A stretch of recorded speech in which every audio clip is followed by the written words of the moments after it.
Broccoli பொரியல் எப்படி பண்ணலான்னு பார்க்கலாம். ப்ரொக்கோலியை கட் பண்ணிவிட்டு சுடுதண்ணியில் சால்ட் போட்டு 10 நிமிஷம் வச்சு க்ளீன் பண்ணி வச்சுருக்கேன். வானலியில் 2 ஸ்பூன் எண்ணெய் விட்டுக்கலாம்.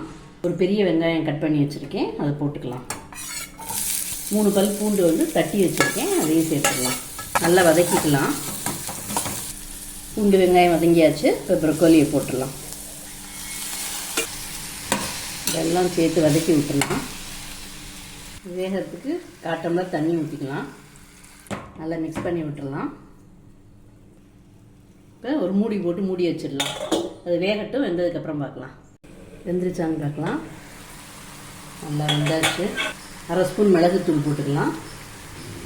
தேவையான அளவு உப்பு போட்டுக்கலாம். சேர்த்து மிக்ஸ் பண்ணி விட்டுக்கலாம். ப்ரொக்கோலி நல்லா சாஃப்ட் ஆயிடுச்சு. அடுப்பு ஆஃப் பண்ணிடலாம். மேலாப்பில் கொஞ்சம் மல்லி இலை தூவி விட்டுக்கலாம். ப்ரொக்கோலி பொரியல் சூப்பராக ரெடி ஆயிடுச்சு.